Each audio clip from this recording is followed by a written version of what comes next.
can keep in line. Everything's fine. You got all that you need with Curry and the Keeper. Yeah, Curry and the Keeper. Curry and the Keeper, December 29, 2021. This is episode number 3. Curry and the Keeper. Hello, my queen.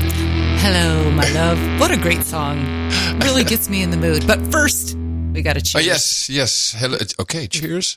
Cheers. I hope you all have your wine out there. I realized that since we're not actually visiting wineries on Wednesday, the original Winery Wednesday idea, we are the winery. Well, we've been drinking quite a bit because it's the holidays. So Yes. once January comes, we'll resort back to the Now, visiting the wineries. We are drinking wine in the official glasses of the vineyard. Yeah. Yes. Oh, cheers again. Cheers. Hey, here's for that. What are we drinking, Tina? We are drinking a 2019 cab from Becker Vineyards. No. It's not It's a 2019? Oh, yes, you're right. I thought it was 2017. It's 2019 Reserve. Oh, Reserve. It's a Reserve. Excuse me. Okay. From Becker Vineyards, and we actually visited that vineyard. Yeah. Didn't they have the... Is that the one with the big trees out front? Yeah. With the kid who was like, hey, weren't you on Joe Rogan? No, that was Signor. No, this was Or where their Signor, charcuterie game. Remember, they asked for feedback, and I told them they need to up their charcuterie game because it was on a metal tray. And I'm like, what is this? Are we in a cafeteria? From the fridge, right? Yeah. And they said, well, we can't do boards because of COVID. I'm like, well, other vineyards do boards, so you should up your charcuterie game. But anyway. Have a sip. I want to know what you think of it. Delish. It's good, right? Yeah, it's very good. It helps to decant it too. I think it opens it up. We never decant except for once every 2 weeks on this very show. Well, now we are going forward. We're decanting. We are the decanters. Exactly. We are the decanters. Yeah. So hey, big news. Oh, yes. Ghislaine found guilty. Oh, I was going to talk about Phoebe, but okay. Oh. Yes, Ghislaine. Found guilty at 5 out of Ghislaine. Found guilty 5 out of 6 counts. I don't know what the second count was that she was found not guilty, but she's really, I believe she's the scapegoat myself. I mean, I believe that she was obviously actively involved in a lot of this. And it's sad because I'm sure a lot of those young girls probably look to her as a woman, as a mom figure. And I feel like she betrayed them. And, anyway, but I really think she's covering up for a lot that we don't know. And all of the information about Jeffrey Epstein is forever to be sealed. So there's a lot of pedophiles out there right now drinking champagne. I'm telling you, because their secrets will never be known. Yeah, I have a different opinion. You know that. Mm-hmm. The more I think about it, the more I realize that Jeffrey Epstein had to be killed because he was the liability for the true Black Widow. Mm-hmm. I think Ghislaine is the blackmailer. She has the Mossad, CIA informant dad background. Her whole family has been involved in technology, even back to the Promise database, which I don't know if you remember me telling you about that, but that's like this database that everyone in America was in and all the intelligence agencies were using, and then they sold it to other countries with a back door so they could spy on them, and all these stupid countries went, oh yeah, we'll take your database. Mm-hmm. That's all her family. That's her sisters, and I think she's the one that was doing all the blackmailing through Jeffrey Epstein. Well, then all the more reason for her to rot in prison then, as far as I'm concerned. Yeah. So, but I'm surprised that what did you had referred to it as something, I forget, that the information could be released. What'd you call it? Oh. The information? What information? Yeah, like you said that, I can't remember the term, but that she has somebody, she could possibly have somebody who could release a lot of the information. Oh, a dead man switch. A dead man switch, yeah. Well, that would be a technology thing, actually. Mm-hmm. Yeah, so if you don't, do one particular thing, like it could be as simple as sending an email to an address with a code word in it or something, mm-hmm. or could be some website you visit and then, way down at the bottom, there's a little button that she would know about and would click it. Something, it's the same as when you're driving a train. Have you ever been in a train up front with the conductor? Well, no. With the engineer, I mean, not the engineer, the guy who's driving the train. they have a dead man switch, and depends on the train and where they're driving, every 30 seconds or every minute, someone up front has to hit that button, and there's a countdown clock. You hit the button, it goes from 60 down to 1. If you don't hit the button, the train stops. If she doesn't hit the button, everything gets released. Yeah. Well, it would be great for the show. Yeah, it'd be great. Anyway, off to prison she goes. Bye-bye. Well, we don't know yet. She hasn't been sentenced. Well, yes. But she's guilty on 5 out of 6. And there's appeals, and we'll see. Well, even if they are going to appeal, she's still going to be in prison. So until that, hopefully. Safest place for her, I guess. Yep. Right next to her buddies who she was informing on. Yeah. The whole fact that Comey's daughter was one of the lawyers on one of the prosecutors. Well, I want to know, why are they forever sealing the Jeffrey Epstein files? I mean, I'm being rhetorical, obviously. I mean, I know why, but I mean. Exactly. Yeah, anyway. So, good news today. Anyway. Good news. No, the good news is we found out that our dog is possibly an actual breed. Well, we don't know for sure. We did 2 DNA tests, and we're going to compare them side by side. But we were told that she could possibly be an Akbash breed. Akbash, the Turkish livestock protector. Yes, exactly. Guardian. I think they call it livestock guardian dog or something like that. Yeah. But this is a special breed. This has been around for thousands of years. But only in the United States since the 70s. Right. Exactly. Exactly. And it's still pretty rare. But it explains so much about her personality, because, we thinking that she was at least part Labrador. We're like, here's the ball, fetch. We'd throw the ball and she'd look at it like, what? You want me to go get that? Go get it yourself. What is that thing? And she doesn't play. We got all these wonderful toys from so many wonderful No Agenda producers, and she is not interested at all. She's not interested. All she likes are her bones. Well, that's what these dogs do. They're completely autonomous. They don't need a human to teach them or to tell them what to do to protect their flock. They bond with other species like horses and goats and sheep and turkeys and llamas. Hey, I heard a boostergram. Pew, pew. I heard a boostergram. What was funny, when we found out that she could be of Turkey descent, Adam immediately said she was probably a part of ISIS. Obviously. and she's gone down in value 20% since last week. But that's a Turkish money joke. Yeah. But we had to take her to the vet because she had an issue, and every time we take her to the vet, she gains more weight. This dog is now 86 pounds. Right. She's gained 6 pounds since we got her. And so must be all those damn treats we're No, because we asked the vet and we asked him what he thought she was. He's the one that said Anatolian or Akbash. You should look that up. So he called it right away. Mm-hmm. No, we asked about her weight. She's gained 5 pounds. Are we feeding her too much? Am I giving her too many teriyaki treats? And he said she had a Barbie doll waist. That's exactly right. He said she had a Barbie doll. We're like, that's kind of creepy, but okay. Yes. He said, no, I think she looks fantastic. She's almost exactly where she should be. And look at this Barbie doll waist. Yeah. Okay, but her personality is starting to emerge more, because we've had her almost 3 months. Mm-hmm. And when the first couple months, she was just very docile, calm, chill, no problem. People come to the door. She'd look at the door like, whatever. Now she's fiercely protective of us, and it kind of goes in line with the breed. Well, this is what's weird. What people encounter with these dogs. And by the way, everywhere you read about the Akbash, this is not for novice dog owners. We're like, ooh, shit. You should know what you're doing. We're like, well. Well, she's her predisposition is so good that, I mean, she does almost everything. Yeah, well, perfectly. Until Mark Hall came to the door. Because now we're her flock, and we're her leader as well. Yes, and then Mark Hall, who is, I mean, he's 6 feet tall at least. Yeah. He's 6 feet tall. He was dressed completely in black. The man fills up the doorway. Phoebe went bear. Oh my gosh. Phoebe went freaking crazy. Well, it was in the middle of the show. There was a number of things going wrong there.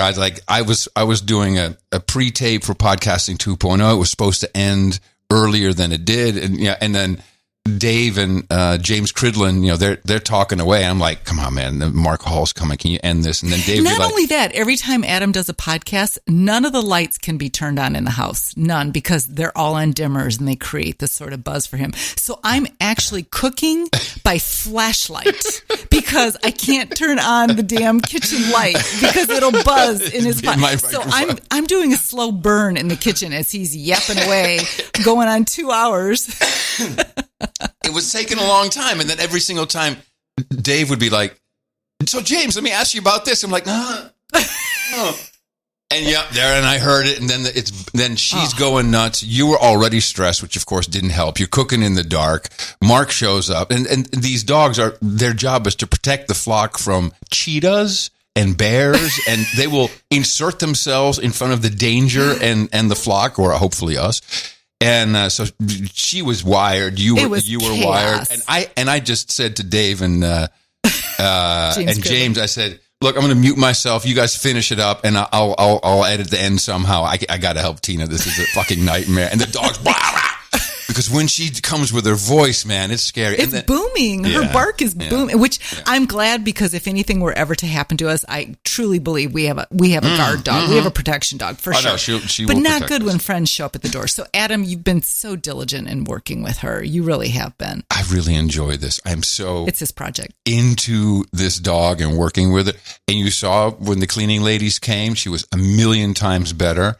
Mm-hmm. Then you weren't here when our old neighbor Steve stopped by on his way to driving his Tesla to California. How about that? He's driving his electric car from Texas to Sacramento. Mm-hmm. Yeah. Mm-hmm. Yeah. Anyway, and I gave her just a couple minutes so she could see through the glass door of the porch, and then, all right, come on. She stopped barking. Come on in. And she's like, one bark, and then she was good. And she laid down, but she was like eyes focused. Yeah. And one weird move of a hand, and she's ready to go, right? Yeah. I slipped the other day on the road just a little bit in the morning. And went, my God, she was like, she wanted to protect you. She was ready. Like, what's coming up behind me? And this is a great dog. I love needless this dog. to say, when Mark, after we got her to calm down, when Mark was here, her nickname for the night was Cujo. Cujo, yeah. Very much a Cujo. Yeah, but we're still getting used to her. So, and she's getting used to us, and I feel good about it though. I really feel like we made a lot of progress with her. Yeah. Progress. Give me some more wine. not working yet. Excellent. Mm-hmm. Excellent. So what else, babe? Well, I wanted to thank everybody who right off the bat, there's nothing like releasing a show, 1 or 2 episodes, and you have sat streaming in, because we're podcasting 2.0, which has made it a little difficult for some people. Like, well, where do I find this show? Mm. Yeah, you need a podcasting 2.0 app, or you need to add it manually if you're using the iPhone. Mm-hmm. But that's all at curryandthekeeper.com. So we have a couple. Now, a lot of people are boosting without doing a boostagram, so I can't thank anybody. Mm-hmm. If you're using one of the new podcast apps, newpodcastapps.com. Yeah, Podfriend is my favorite. I'm not endorsing Tina anybody, prefers the Podfriend. Yes, she does. He sent me a mug. Mm-hmm. Not trying to influence you or anything. He actually sent it to Adam, and I claimed it. Yes, that's right. Thanks. Oh.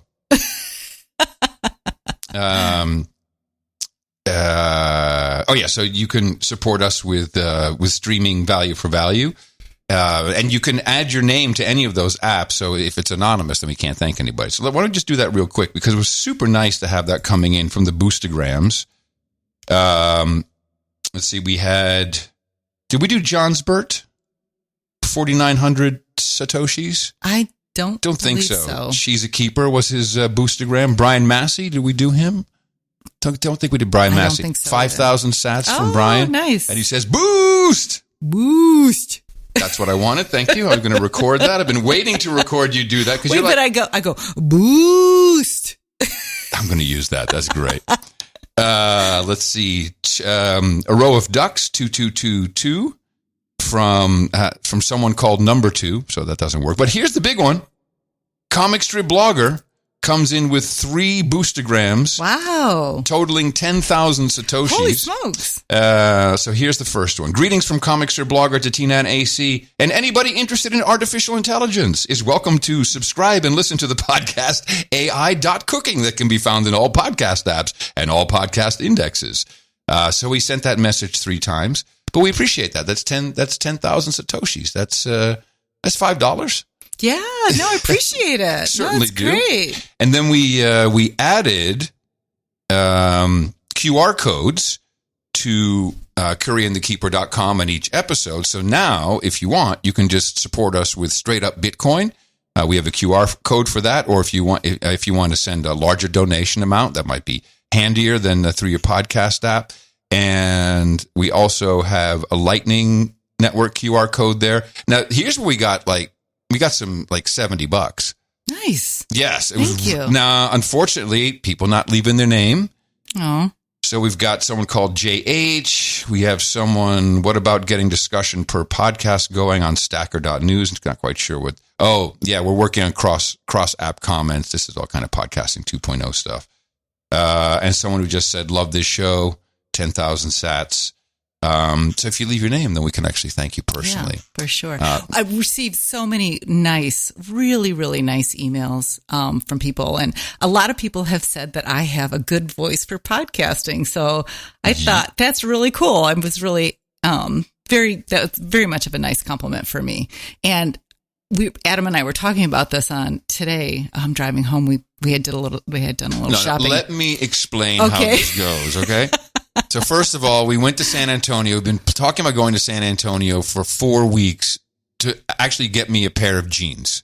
That's how it started. Adam wants some Wranglers. He wants some bootcut Wranglers because he wants to be a cowboy. Well, I am a cowboy. I want some bootcut Wranglers, and they're impossible to find in 33, 34. Yeah. Certainly if you want them a little bit slimmer and not like, actual cowboys, it's a shitty look.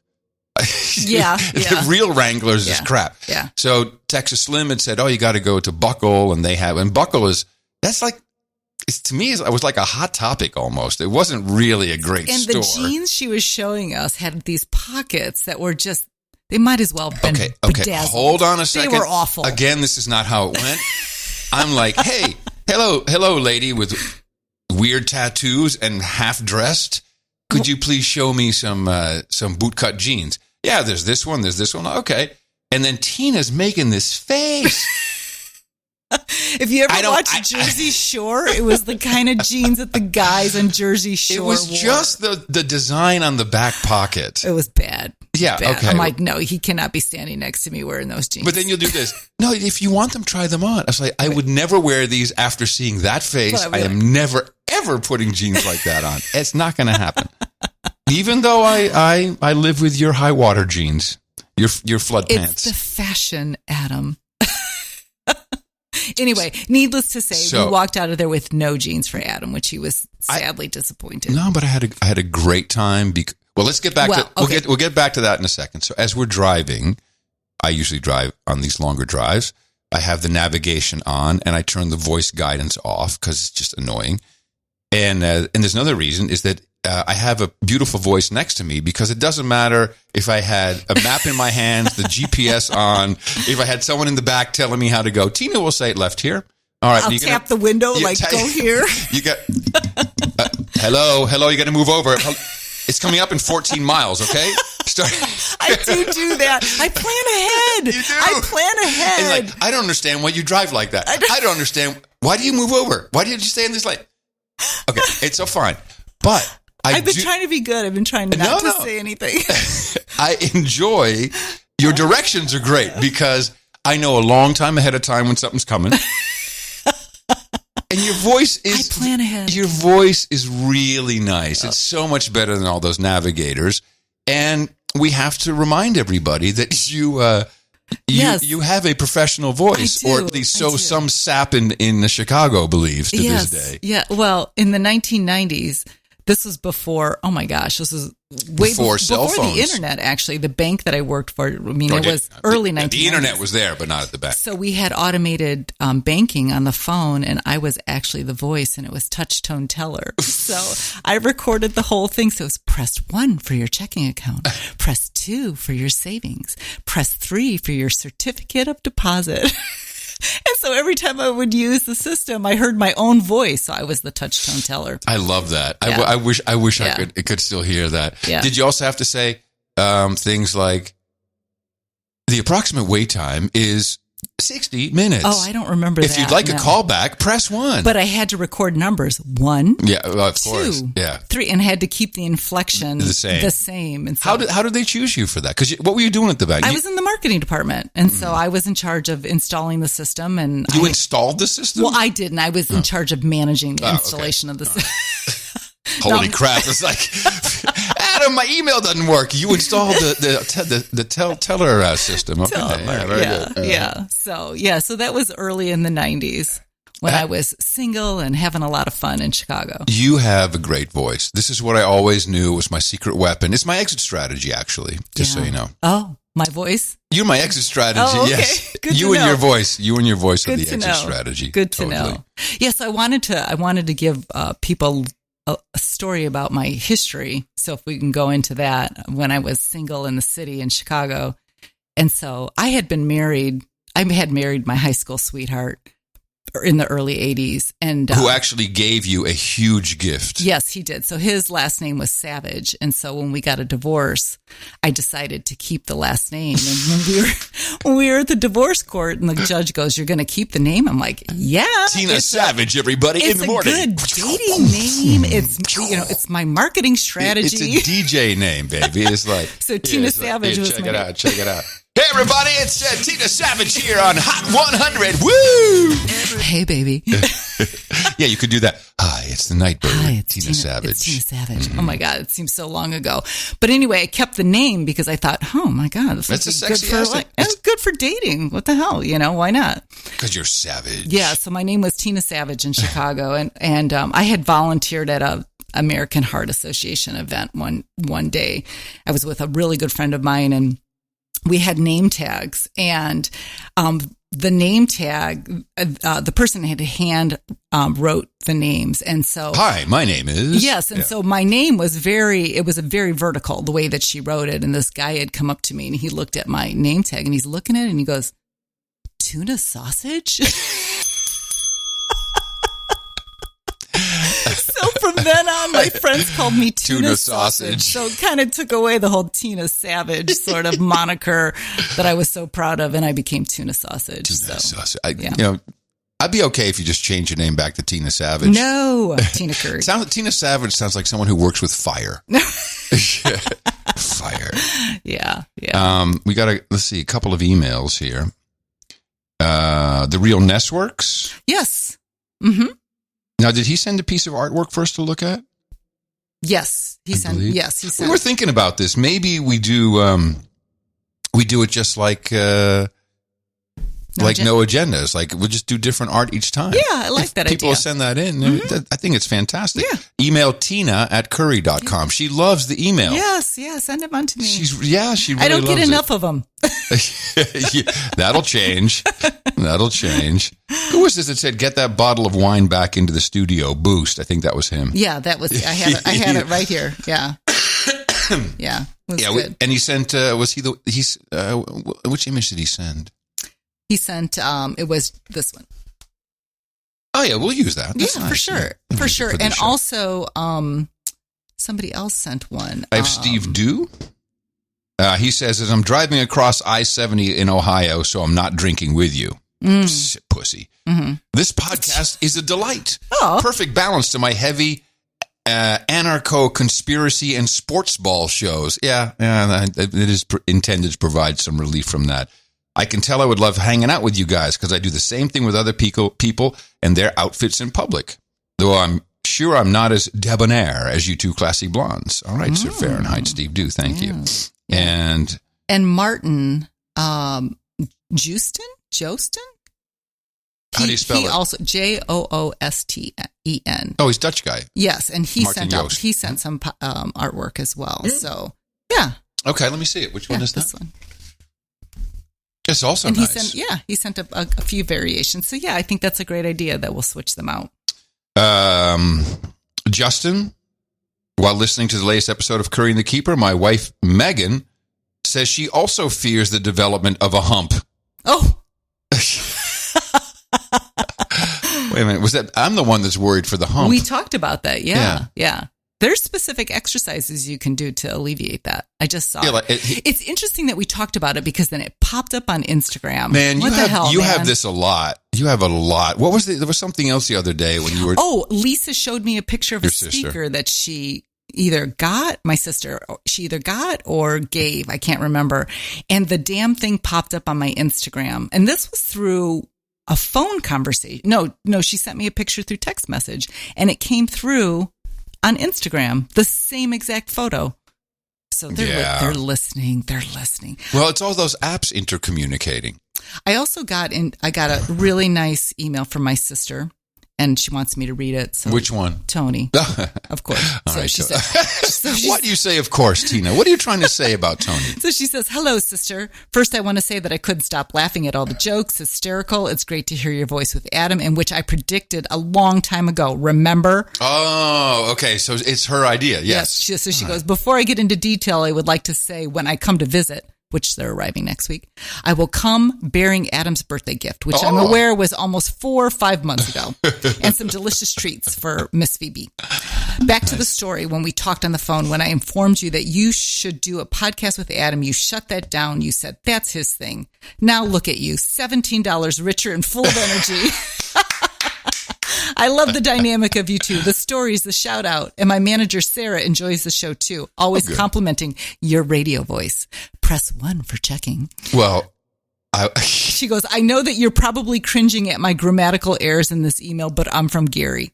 Aw, she's not from Gary. It's next door. Yeah, next door. Across the town track. over. Could you hit me again on that? Because you're not doing a very good job on keeping me. I guess I'm the barkeeper too, in addition to a podcaster. Well, I'm running the board, babe. Okay. That's, I don't know. I know they're coming on the 5th. Yes. Lisa and Tony. Mm-hmm. Hell hath no fury. Those two in your house, it's going to be a party. No, it'll be fun. Yeah. When you get the Midwest girls all together, my job is to figure out how to harness that energy and bring you all into the studio. Yeah, because we fill the room with our energy. That's for sure. Cheers. Cheers. Tink. So what do you have on your list there? Oh, a number of things. Yeah, let's hear them. We're going to see some live music. We've been devoid of live music. When I met you, you went to see live music maybe once a week at least. Yeah. with your friends. Man. I was out like experiencing Austin and just trying to trying to meet people, get a meal, get a drink. Yeah, get a free meal. A gift maybe. Mm-hmm. Stink Martin. Ew. Come on, man. Nurse Tracy. Hey. Would we mean about it now? Yes. It's so nice to be married 17 years to you. It's great. It's so good. It's just like yesterday. I see. What have we been talking about? Well, besides the fact that I get out of bed wrong. Oh no, we're going to see Jimmy Vaughn. Jimmy Vaughn, yes. At Hilltop Cafe. Which is, Mark Hall figured this out. Which is probably another reason for him to just come and hang out with Phoebe. I'm sure that's all he wants. Oh, yeah. She loves him. Hope he wears all black. So he's coming tomorrow night. And Jimmy Vaughn playing in this Jimmy Vaughn can sell out some big venues. Yeah. He could totally, Jimmy Vaughn, he could play at Moody's. Mm-hmm. He would fill that up. So, I mean, this place is small. Mm-hmm. I don't know how many people fit in there, but we'll find out. I guess it's a cherished place out here in Hill Country. Yeah. A lot of people recommended going there. So, so we're heading out there tomorrow night. Very excited about that. It should be fun. Yeah. Mm-hmm. It was Rory's dad who said you had a great voice. Oh, yes. David Sutcliffe. You're a natural. Yeah, David Sutcliffe. Hi, David. Yes, David. Yeah. And by the way, this is the last time I'm going to say that. Oh, what? Rory's dad. Oh, okay. I'm done with that. I'm sure he's way done. I don't like being called washed up ex-MTV VJ guy. I don't even think of him that. I think of him as David. So of course. Yeah, for sure. So speaking of David, so I noticed on his Instagram, because I follow him on Instagram, that he does the cold plunge. Yeah. So the Wim Hof. And so I asked him how many times he does it. And he says he does it every day and that he hasn't had any aches or pains in the 5 years that he's been doing it. So that's been one of my things that I've started to do. I'm just trying to stay alive here. I'm just getting older. I'm trying to stay alive. So for Christmas. Well, wait, let me finish. So, so I can't plunge into cold water yet. So I've been doing it a cold finish in the shower. And I will give you an example of how that goes. Okay.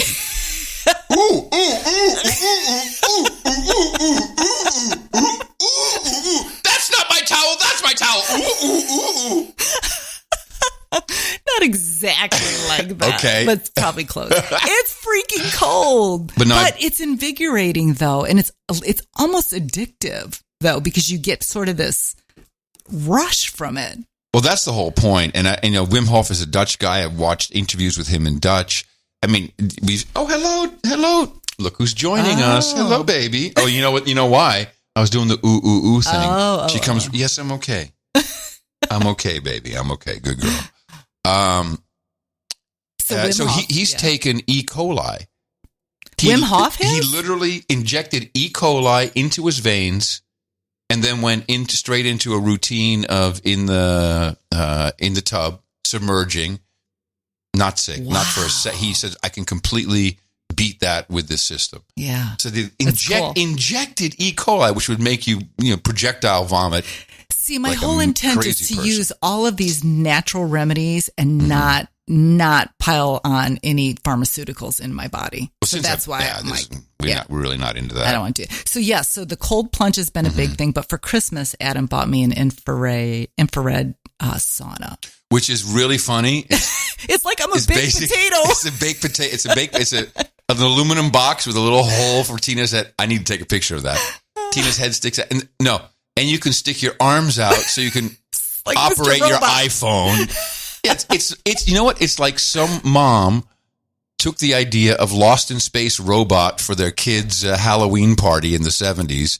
And made it into a sauna. Yeah, I definitely feel like a baked potato in there, though, for sure. Pretty funny to look at. So I've been doing it. So I've upped it to 131 degrees and 20. I've been doing 20 minutes, and I'm not really sweating that much. And so somebody had told me that it takes a while to really release your toxins. I don't know. So if anybody has any insight onto these infrared saunas. I like this idea, and I'm going to try it, but I'm going to go straight for the pool, for the plunge. Oh. I'm going to jump right in the pool. Adam definitely needs to get into the sauna because you have allergies, and I think that will help you with that. Yeah. If you do it, I'll do it if we go into the pool. It's fucking cold, man. I put my hand in the other day. That thing is cold. But my friend Christy, who I met at work, she said, you just got to do it. You just got to jump in. And she jumps in and puts her head under the water, where everybody that I've seen has not put their head in the cold water. Oh. Okay. So, well, we'll have a report in 2 weeks. Yeah. So anyways, I'm baking like a baked potato, and I'm freezing myself afterwards. So I'm just trying to stay alive. So I had a fun little experience. We've been waiting for this mirror. The supply chains are broke, and even shit from Vietnam can't get here anymore, which is, I think this mirror is either from Vietnam or China. Yeah. It's a standing mirror. For our bedroom, I ordered. Yeah, it's a nice mirror. We've been waiting, 5 weeks? 2 months. Yeah, 2 months. And I ordered a chair in October for our bedroom, and it's not coming until March. So they keep saying, "Oh, coming. We'll deliver today." Now, finally, of course, when are they going to deliver? Well, I don't know. How about doing it during no agenda? That would be fun. Let's do that. Whatever you do, let's do it during Adam's recording when Tina's at work. So, and the dog, and of course, so I'm here alone. We're doing the second donation segment, and my phone starts, and I see 737. Like, okay, this has got to be them. But I'm doing the donation segment. I'm reading meetups and for the things going. I'm like, I don't know, I can't help it. I just got to ignore it. So we finish up. He's rung the doorbell already twice. And because they were going to call you. I mean, this never goes right. They had your number. They were going to call you, all that stuff. Now, so the show's over. During the end of show mix, I'm like, John, please wait. I got to let these guys in. So so I put Phoebe out on the porch so she can see everything. She's like, actually, she wasn't barking that much. When I let them in, it's a young guy and a little older guy. And Phoebe calms down pretty quickly, but I leave her out there. And they bring in the mirror, and this is supposed to be the white glove service. Do they have white gloves on? Well, you know me. I'm like, is this the white glove service? They're like, yeah, it's a white glove service. Where's your white gloves? So the older guy goes, I got the white gloves. I'm just kidding, man. Anyway, so I'm talking to the younger guy, and it's a father and son. Oh. And this is Alejandro. And they arrived in the United States 7 months ago from Cuba. Okay, so wait a minute. Time out. So you put no agenda on hold. You put John on hold. John is on hold. Having a John is on about hold. These people's lives. Honestly, I fucking forgot about John for a couple minutes. I honestly did, because it was so interesting. So this kid's like... And this is what Adam does. He's so interested in other people that he asks them about their family, their life, their dreams, their hopes.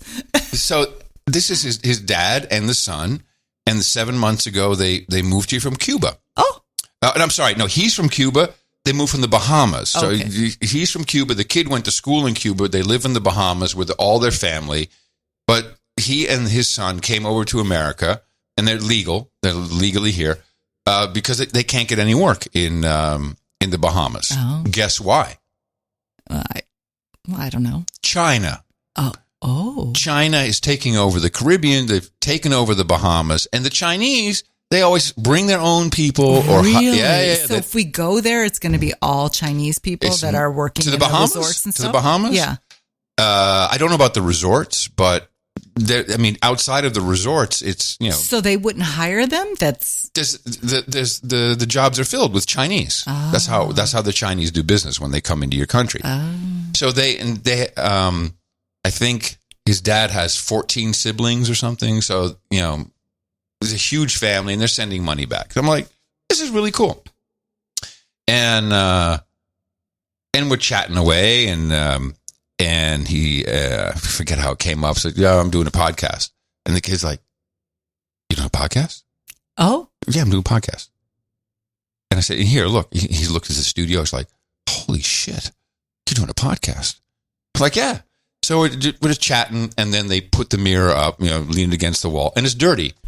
And I'm like, hello, white glove? He literally pulls out a white glove and wipes the mirror with the white glove. I'm cracking up. I'm like, this is too fucking funny. I'll never bust you guys, but this is not white glove service. This is bullshit. But it doesn't matter. And so the kid is, I'm talking to him, and he said, oh, I'm making music. You're making music? He said, yeah, can I send you a song? I said, yeah, absolutely. Oh my God, this is the first time I've heard this story. Adam's been holding it for the show. Yeah. So he's... oh my gosh. A1 Ali, I think is his name. A1 or Ali, could be either one. And he sent 2 songs. And he sent a Christmas song. Oh. A rap, which, and the guy is, the kid's, I don't know, 17 probably. Oh my something gosh. like that. Yeah, it's pretty young. Oh. Here he is. Produces at home. He's got cute videos and shit. It's cool. Hold on. This is just a Christmas song. He's got other stuff, but wow. I promised I would play it. That'll be fun. Here it comes. Yeah. This is the season where we all come together. Random fall drops like feathers at the end of December. This is the season. Call bad weather, got the fire for the winter at the end of December. There's a time and a place for some things that we change, and it's all gonna happen tonight. Good for him. Yeah. That's awesome. So he gave me, I said, hey man, I'll play this on our show. He's like, really? I said, yeah man, this is America where shit happens. He's like, really? So I was like, yeah, we'll play that for you, bro, no problem. What I think is so funny is how long was John on hold? John's still on hold at this point. And Adam's here doing a side business deal. Let me just hear this other song. One of his... Very auto-tuned. Oh, it's... that's the style, man. That's what the kids are doing these days. Yeah, I mean, it's just not. That's so cool, though. It's not for you and me, right? Creative people. Let me just hear the kick in for a second.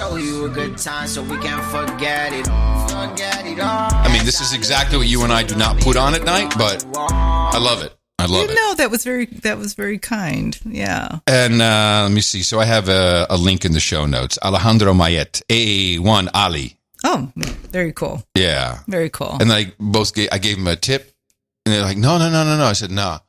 Welcome to America, man. This is where we honor work and value for value and Merry fucking Christmas. Adam is very good about that. When people help us out, he is always very good about tipping people. And there's some people, like when we had our grill delivered from Ace Hardware, and the guy was like, no. And Adam is insistent because he appreciates that. So I like that. It's value for value. That's right. That's what value it is. Value for value, baby. And I say that, and I get this puzzled look. Said value for value. It's just. Yeah, a kindness. I mean, it just comes back to you tenfold. I mean, I just truly believe that. But it used to be like that, and I don't even consider it a tip, to be honest. It's it's an appreciation. Yeah, like you said, value for value. Exactly. Yeah, and I wanted them to have a good American experience out here in the hill country at 7 months in America. That's so funny. Coming from Bahamas. I didn't hear that whole story. You purposely kept it from me because I knew it was chaotic for you. It was, yeah. And then anyway, like, oh, hey, John. Hey, man, did you choose any art yet? It must have been 25 minutes. He was a good sport about it. He was a good sport about it. He lets out his dog in the middle of the show. It only happened once. And his phone rings all the time. But no, we love John. What else do you have? So we watched that movie, Don't Look Up. Yeah. And both Adam and I, we're just we're not like on the same page about it. Typical. Adam was influenced by a New York Times article. I wasn't. Hold on a second. I was not influenced by anything. You read the article before we watched the movie. No, True or false?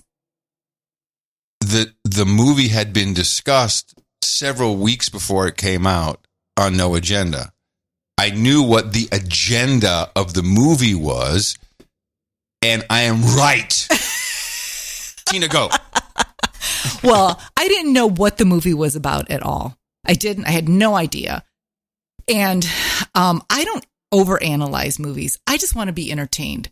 I don't want to be stressed out. Although I did love Squid Games, even though that was pretty stressful. That was very, very stressful. Yeah, that was great. I love that. But I had no idea what it was about. And I didn't make a connection of climate change at all. What the connection that I made was the absurdity of everything that's happening today was kind of replicated in that movie, where a lot of people just aligned the Trump administration with climate change in the movie. And I didn't recognize that at all. I thought it was a satire of the government, the media, the scientific community, businesses, followers, and critics of the news. That's what I thought. And you were absolutely right. That is exactly what it's. And my whole point was, this movie was made and conceived with Leonardo DiCaprio. Come on, we know he's number one climate guy. This was conceived maybe even before COVID, to be honest. It was all conceived to say presidents like Trump and Trump Jr., because that's what Jonah Hill plays, they only give a shit about money, about their standing, about the politics, about the elections, and they don't care. And this was intended to be an entire narrative to show that when important science shows up, and if you ignore it, we're all going to die, which has been the consistent message from, AOC and other people. We're all going to die in, now it's 10 years instead of 11. Well, and I mean, but it failed. That's my point, is you are absolutely right. It failed because of that. Mm-hmm. They're so tone deaf. They had no idea. And if you look at the articles that are now coming out, people are missing the point. You don't get it. It's about showing climate change. See, I didn't pick up on it. To me, it just showed the complete failure of those in power, and that it made fun of people. That's how I looked at it. And it was a failure of Hollywood to try and do what they always do, which is tell you what to think and what's going on in the world. Yeah. So we're not that far apart. No, I know, but I just didn't get the. Did you like the movie, though? thoroughly liked it. Mark Hall hated it. He's a movie snob. But he looks at films differently than we do because cinema. He looks at cinema, darling, not a film. Cinema. Excuse him. We love you, Mark. Excuse me. We love you, Mark. But I don't. Like my daughter Elise, she can analyze movies and she follows a lot of. I mean, she knows a lot. She about does, movies. and she dives into it. I don't. I'm at surface value. I just want to be entertained. But she won't watch a movie because the director is a dick. No. Or not woke or something. Yeah. If the director is no good, she's like, oh, that guy's a dick. I won't. It's a shitty movie. Well, and she has her own reasons for that. Of but course, for me, of course. I don't know any of that shit. I don't know about the directors. I don't know about their background. I don't give a shit about it. I just want to be entertained without being stressed out because there's too many fucking things that are stressed out. I enjoyed the movie. Sorry, I thought it was funny. Yeah. I thought there were very funny bits. I like all of those actors. I think they're all great. I think Jonah Hill did a hilarious job. I like when he said what did he say? 1.4 trillion? 1.4 By the way, $1.4 trillion. Gillian Anderson, she's everywhere now. The X-Files lady. Yes, she was in The Great, and she's in Sex Education now too. I mean, and she's just taken on this British accent. Good for you, Gillian Anderson, who's from, I think, Ohio. Good for you. Screw those British cocks. Come and take our business all the time. Now you do it. I love that. Don't let a British actress get that. People might get upset over that, So over what? Over English American actress playing an English woman. Well, good for her, and she's dynamite. But anyway, I liked Don't Look Up. I did. So I liked it. But I wanted to talk about the Sex and the City reboot. Oh, I have that on my list. Yes. Yeah. Yes. So I loved Sex and the City. And Just Like That. That's the reboot. Yeah. I loved following the four women of Sex and the City. I don't know. I lived vicariously through them, I guess, in the early 90s. Sure. It was late 90s. And so this reboot, I am so, I'm so hollow. I'm so empty with this reboot. And so Adam was asking me like, well, what is it about the reboot? And I think that it's so contrived.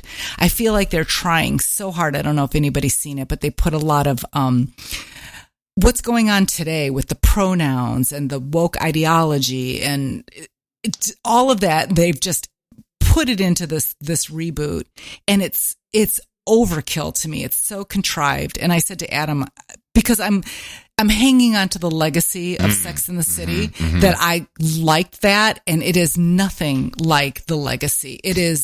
They are trying too hard, and quite frankly, we're so bombarded by all of this stuff all the time that I don't want to turn on a television program and be bombarded with it again.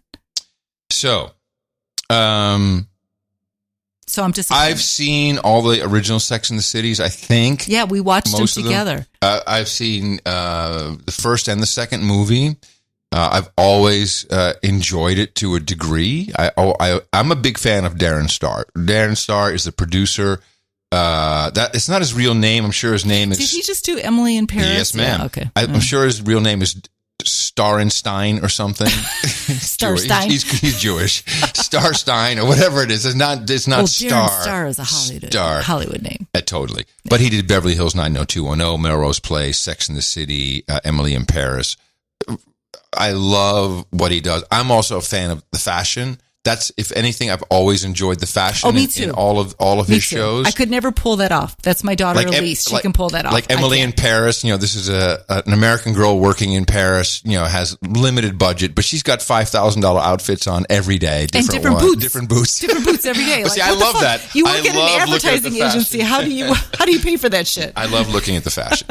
Now, when I objectively view the show, so I think he's very in touch with Beverly Hills. Was very specific. He knew how to address that audience. Melrose, the same thing. Emily in Paris, it's working one way or the other. So when it comes to this, of course, it has the legacy and the baggage of what Sex and the City is, but what else could it have been? Right now, we have these middle-aged, upper middle-aged, like us, 50s. They're in their 50s, and they're still living in, they're in $10 million apartments in Manhattan Magic or Brooklyn. That's also going to be a $5 million place where Miranda lives, and they're encountering this wokeness which they don't. But wait, let me talk okay, now. You're doing a JCD now. I'm sorry. They're encountering this wokeness where they're doing everything wrong. They're saying the wrong things. They don't understand. They don't get it. They're trying too hard, especially Miranda. And what I like about it is that the people who, like, she has a black professor who's like, hey, don't try so hard. Just be fucking normal. Then there's the one that Carrie's working with, some podcaster where the whole podcast is like a wokeism. It's just, but he's showing something how people are struggling with this, and also that the people who are actually in the so-called categories of LGBT, QQIAP, BLM, etc., are not so jihadist about it as the white people. And that's what I'm seeing, and it has to unfold more. We've only seen, 4 episodes? Mm-hmm. I'm interested where he's taking it. I have great faith in Darren Star as a television producer. Yeah. Right now, he's failing because he's pissed off you, and that's not good. Yes, that's not good. And he has to remember there's a lot of the women my age grew up with or not grew up, but we watched that legacy section of the city. But you have Miranda, who is now, she's a closet alcoholic, and you can tell she's kind of she's identifying an attraction to another woman. So the fact that she could be queer, totally gonna bone her. Okay.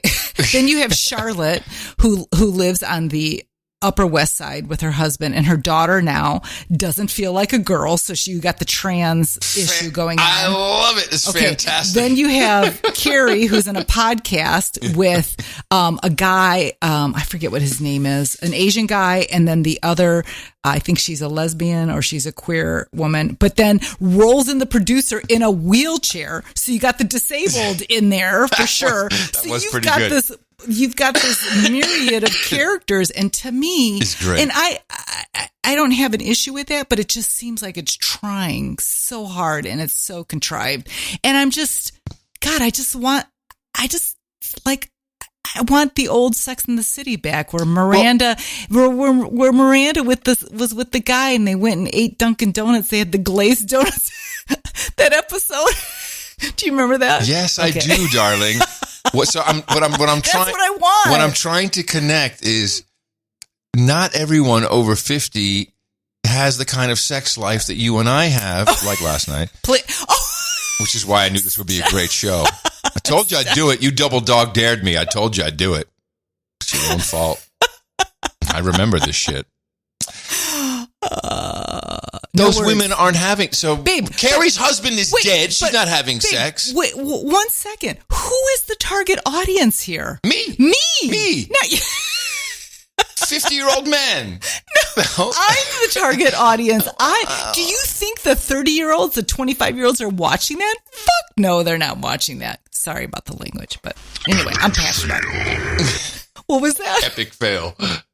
Anyway, so. Okay, so you still will watch it, right? I'm I'm not bailing on it yet. Oh, yeah. Anyway, but I'm really having it's interesting too, because seeing them as older. Yeah. Really brings to the forefront my aging as well. And that's kind of a hard pill to swallow, because it's right in front of you and you're like, wow, we are all getting older, and that kind of sucks. And if I can just that's why I'm doing the ice plunge and the sauna to stay alive. If I can just say, you're older than all of these women in real life. You look 1,000,000 times better, especially Carrie. What a dog face. I'm sorry to say. Babe, don't say that. I don't believe that at all. Adam@curry.com. Send your comments. You look dynamite. Oh, but thank you. Thank you. But it's interesting to see that. Because you have good skin, as we've established. I was raised in Northwest Indiana, and we only had sun 3 months out of the year. So not a lot. And you were raised on mac and cheese. Mac and cheese and bologna sandwiches. And ketchup sandwiches, right, Lisa? Ketchup sandwiches? You guys make just ketchup sandwiches? Really? We were poor. We had to eat whatever we could eat. We would eat ketchup sandwiches. Yeah. Baby, cheers me again. Cheers. Welcome to middle class. Welcome to the middle class. Yeah. Anyway, but that's my take on Sex and the City reboot. I'm not going to bail on it, but I'm having a hard time. And I'd love to hear any other woman out there who's watching it, and love to hear their take. How many episodes have we watched? Is it 3 or 4? 4, I think. Okay. 4. And you know what? Carrie did not cry enough when Big died. I'm sorry. Yeah. She did not cry enough. She did not call 911. She did not. Well, there was a lot of, if you want to talk plot, I mean, because he had heart issues, he had a heart attack. We know that. Yeah. Before this all happened. Why am I even talking like this is fucking real? This is frightening me. You know what's interesting too is that, I don't know if you've heard this, but 2 women came out and said that he had sexually harassed 2? How about 5? There's 5 now. Was it 5?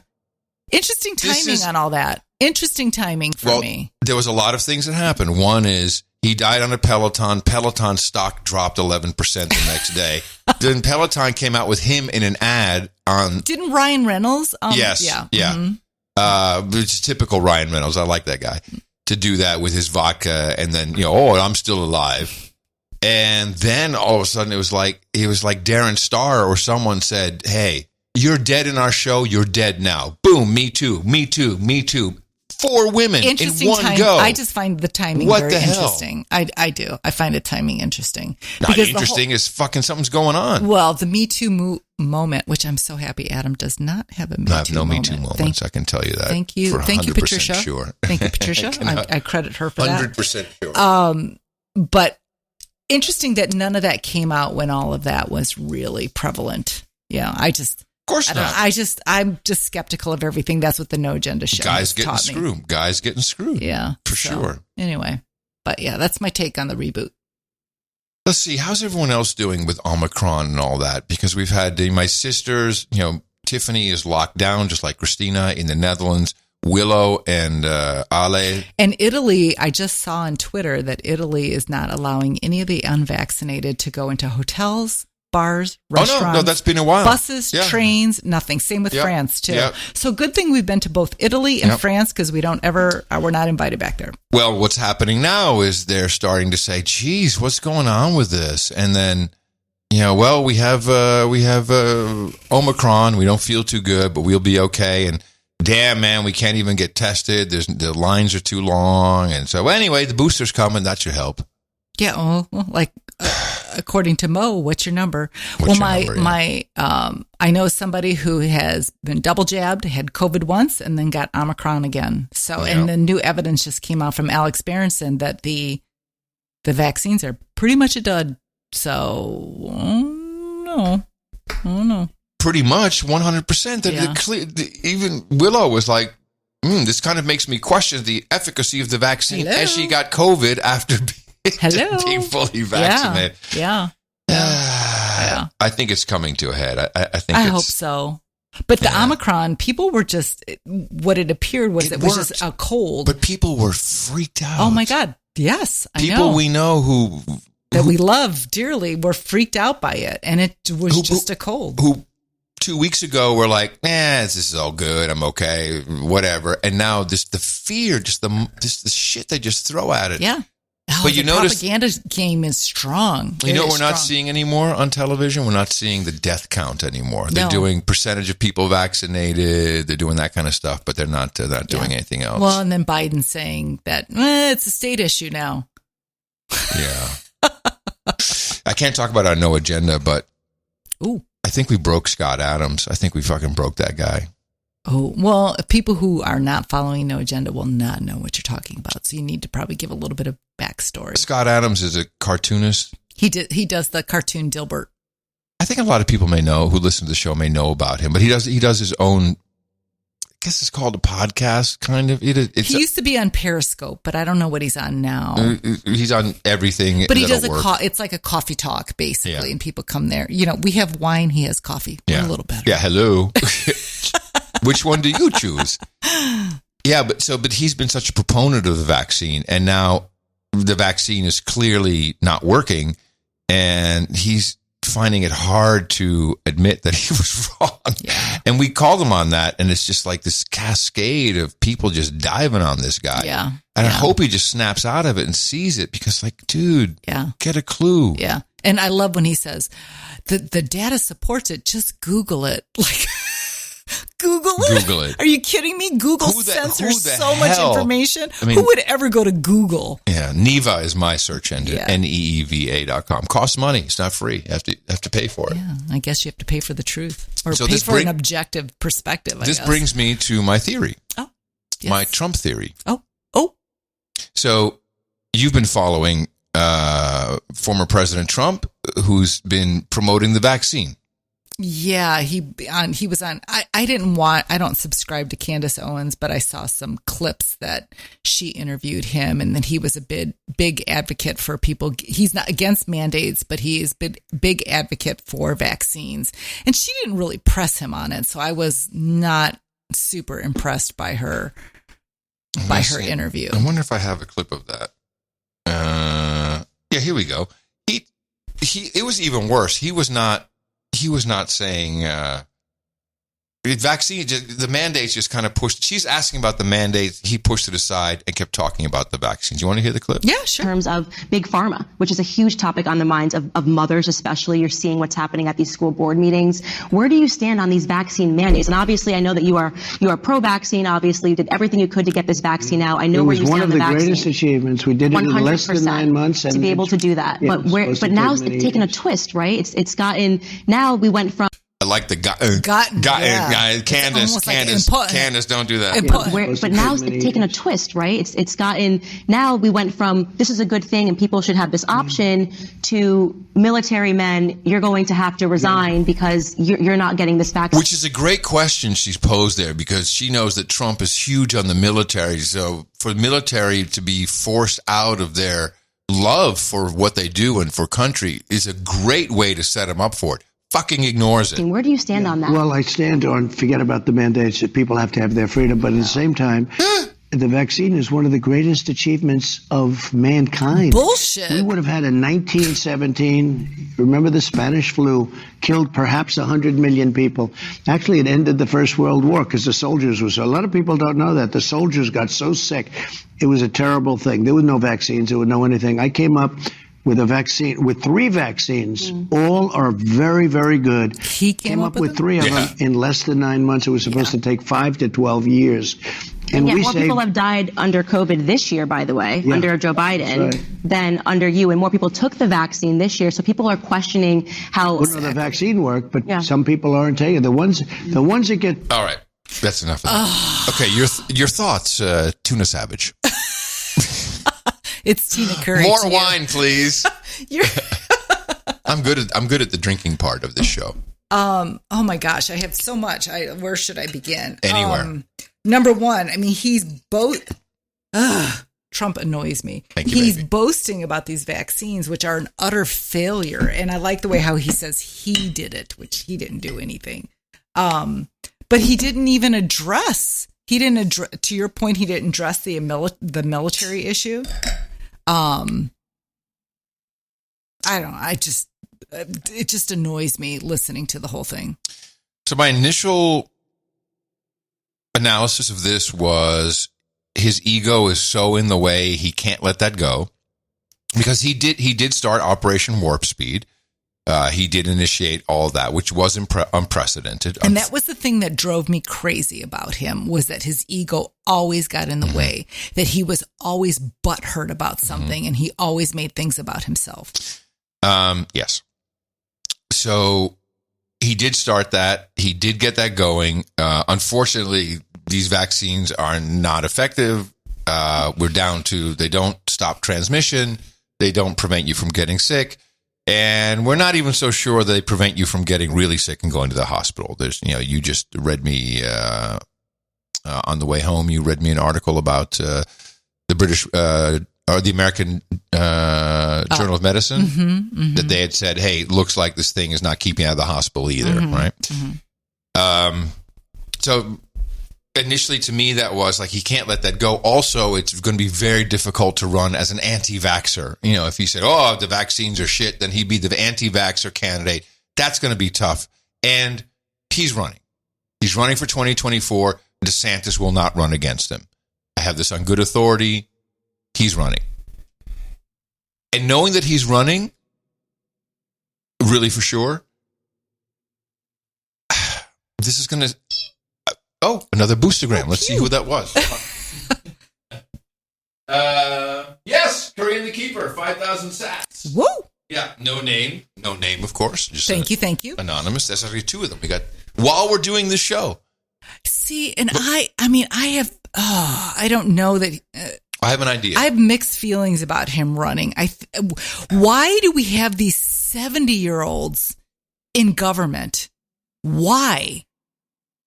Well, when you get close to 80 is when it gets different. I'm okay with 70-year-olds. I work with people who are older. And number one, Trump always drove me crazy. I thought his communication skills were just lacking completely. I don't know who his communications man. I know that they changed. Him. He's just awful in terms of getting his point across. Did you like some of the things he did as president? Yeah, I did. I did. Mm-hmm. I did. But he frustrates me more than anything. And I don't know that he is the right person for 2024 at all. So the one thing he did for sure is he broke open everyone's mind about China. Fake news. Mm-hmm. That was probably bigger than China, the fake news thing. The pharmaceutical industry. If you recall, Joe Biden's now taking credit for it, but he went into the pharma system. He understands very well how the money flows in pharma because of all the middlemen, and that's why like the EpiPen and insulin are so incredibly expensive because there's all these companies that buy from the pharmaceutical companies. They turn around and sell it at an enormous profit to the hospital systems and to the government and all that. And he screwed those guys. He even said he knew that was going to be bad. But let me finish. Okay. So why is he? Of all the things, I try not to fall into the trap. Trump is stupid because he's not. This guy is very smart. But Adam, he is as part of the system. That's as what you say. Anybody else? Absolutely, he is. Go ahead. I love you. Go ahead. Well, if you want to tell me what's going on, I want to listen to you, and then I'll go ahead. Then go I'll ahead. tell you what I think is happening. Go ahead. So, knowing that he's running, knowing that he has exposed bullshit in the past, that's the one thing I think he did well. He taught us fake news. He taught us that the news is not your friend. They're the enemy of the public. And that's what I've been saying for the past 15 years. That's what I do. Right. So I'm in agreement there. Mm-hmm. He showed us the pharmaceutical industry is corrupt. He showed us a lot of things. What if? See, the minute so Candace Owens, okay. And Candace is coming out and saying Trump is a dick. This is no good. Well, how can she he didn't not exactly say that? She said he's not really paying attention, basically. I don't believe that for a second. I don't believe for a second Trump doesn't know what's happening with his vaccine. He knows. Let's look at the timeline. He did Operation Warp Speed. He thought that was going to save his presidency. Get the vaccine out there. Get it ASAP. Start to get people vaccinated. This is that's, I think, without a doubt, that was on his mind. The pharmaceutical industry said, we can do this. We got it. We're good to go. It's this technology. Of course, he didn't look into that. How can you? Took me months to figure it out. And then the pharmaceutical industry paid him back by not releasing the vaccine until Joe Biden was president. Right. So they fucked him. Why did they do that? Because he fucked them with the pricing. So he did that. They fucked him back. Didn't get him the what could have possibly helped him save his presidency. I don't know, with corruption of the vaccines voting. It did so, but that they wouldn't have. May I finish? Mm-hmm. Sorry. You're JCDing me, I'm bro. sorry. It's hard, isn't it? Right. I know. When you hear me coming up with something so truthful, you have to stop me from saying it. Okay, sorry. Call me John. Never. What if? And this would be one of the biggest patriotic moves in history. And I'm just going to say it's a real possibility, knowing a little bit about Trump. What if because when I hear Breitbart and what's his face? Bannon? Mm-hmm. Getting pissed off at Trump? That stinks. That's a setup. If Bannon is saying Trump is wrong, Trump is doing something wrong, that's an inside job. And here's what possibly could be going on. Because look at who he chose, Candace Owens. We haven't heard him talk about mandates or this exact balance of vaccines. 100 million people, better than the Spanish flu, ended the First World War. Candace Owens. So this is an online thing. And what is happening now, and I hope to be able to find some evidence of this. I've seen some. Mainstream is now almost forced, because they're talking about Trump all day long, almost forced to say, well, Trump is really pissed off his supporters because his supporters are saying the vaccine doesn't work and Trump is saying it works. Oh, what's happening now? Now we see more and more stories. Yeah, it looks like the vaccine maybe isn't all that great. What if the man is playing the media by getting people pissed off to discredit the actual vaccine, to wake people up so they see, and the mainstream can then, and this would be, it's a long shot, but if the mainstream turns around and says, oh shit, these vaccines aren't working, which they have to admit at some point, it's Donald Trump's fault. But so why was he on Candace Owens and saying, I brought these vaccines? Because he needed to get her angry to be talking about it, to ignite this anger of Trump loves the vaccines, they're shit. If I could be totally wrong about this. I was going to say, do you think he's that strategic? Yes. You do? Yes, I do. Okay. Yes, I do. Yes. Mm-hmm. You do not get to where Trump is in life, in business, without being at least that strategic. Mm-hmm. I thought of it. So, yeah. It's very possible he's using that. He has enough time. There's several years here for him to go through, and then all of a sudden it'll be, because he can easily say, well, look, they fucking lied to me. What can I say?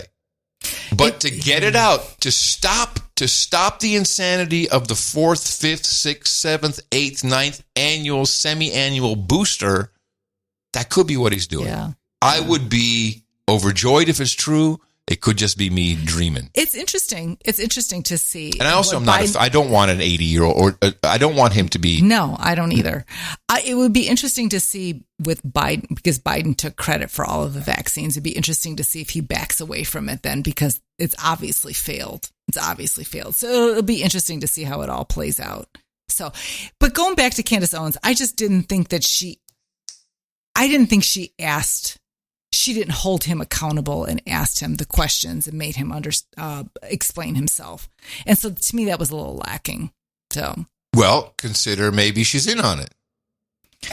God, I hope not. If Trump came to me and said, I need you to help me save the country from this kill shot, which I think the booster is not for everybody. Please, if you've been vaccinated, we have no problem with you. Don't give a shit.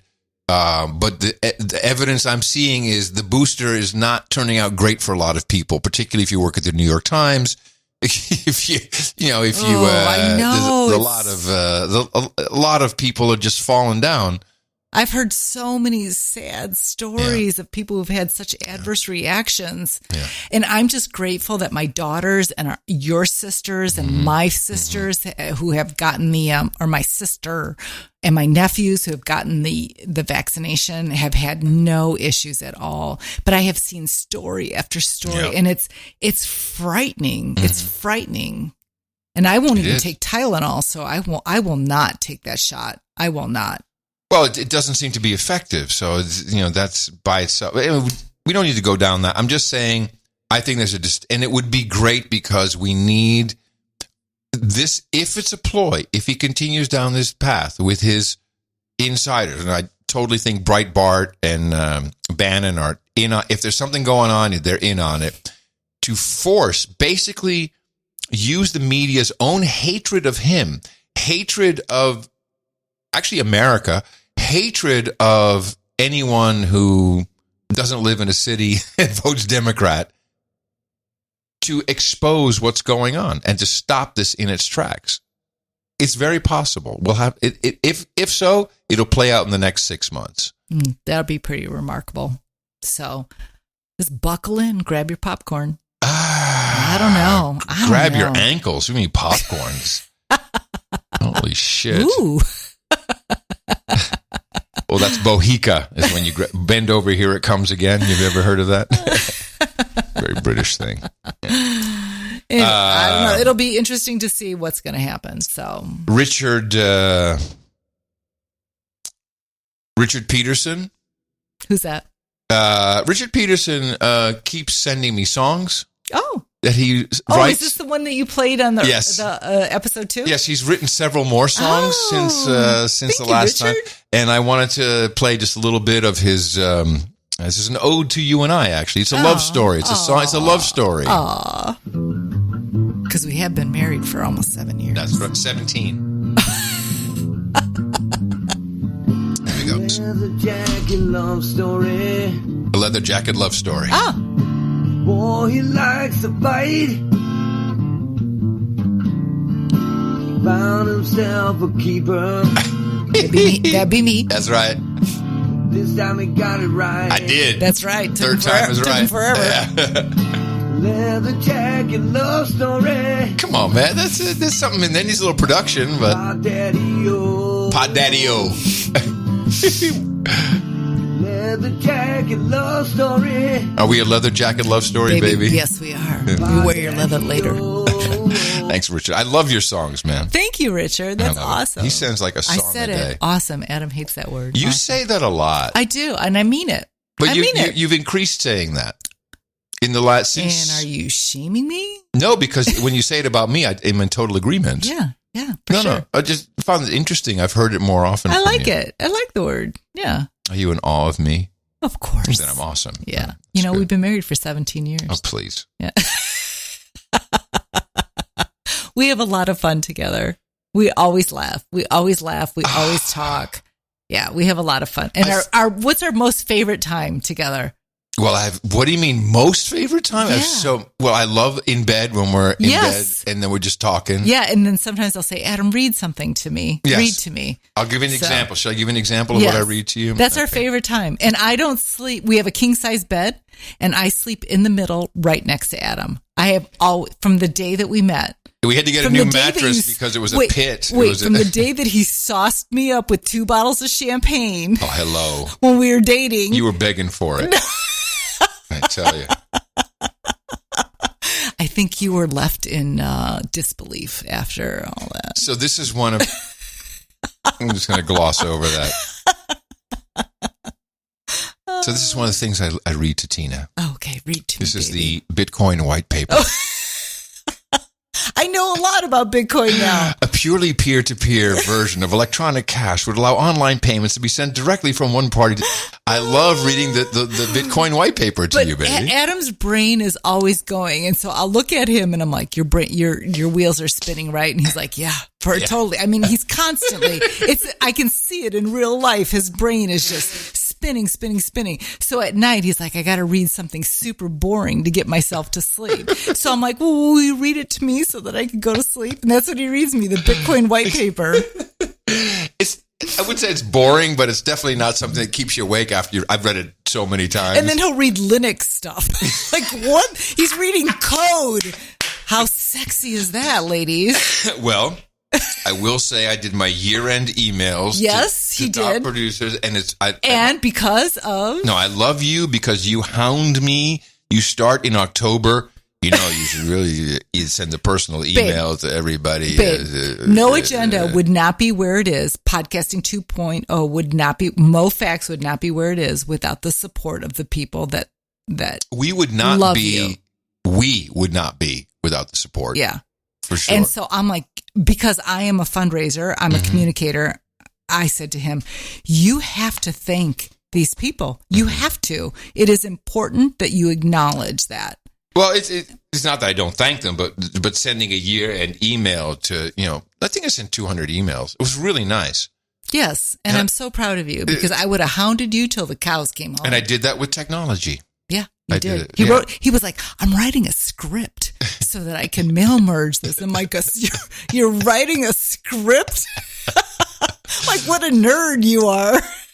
Sexy, right? But you did it. And thank you. I'm very proud of you. And I have the script for next year. Yeah. How about that? It's and perfect. It wasn't that bad, was it? No. I like and then tell the story about how you reached out to the guy who wrote the script, actually.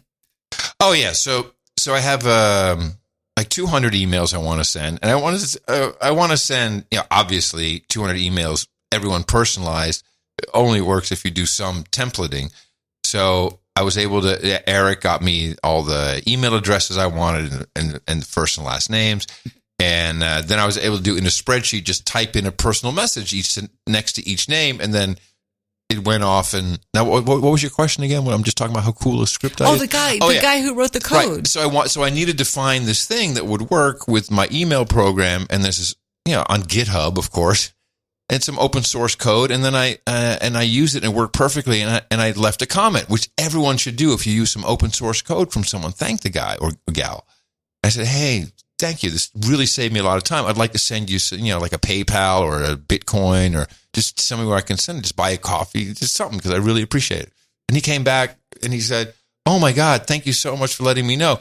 This really makes me enthusiastic for publishing more of my code. I love this, but I have a good job. I don't need any money. Give it to a local animal shelter. It was like really nice. And that's the world I love. And you know what? That's value for value right 100%. Right there. I love living in that world. Yeah. That is good for me. Yeah. Yeah. So everybody wins. How are we doing? I love our conversations though. We have really good conversations. Ours? Yeah, we do. I'm sorry. I wasn't listening. Did we have a conversation? Cheers. Hey, no. I'm just kidding.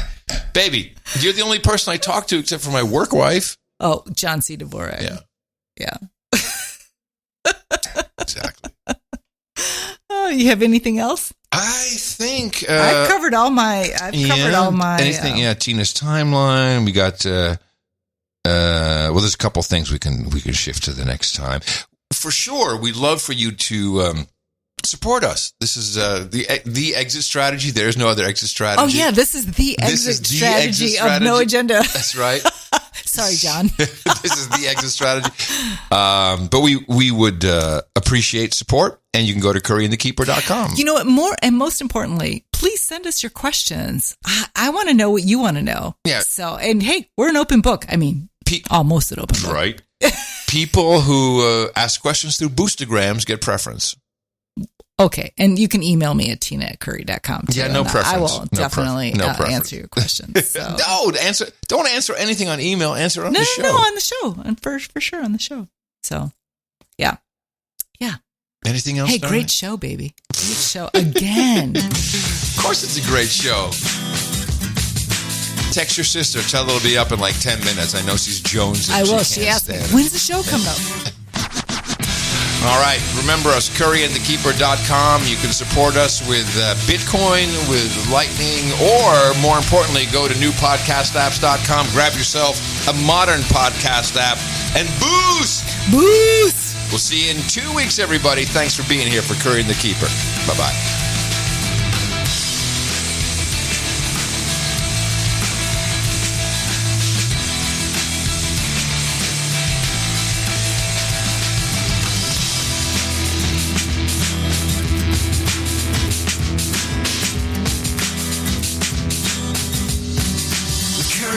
She can keep him in line.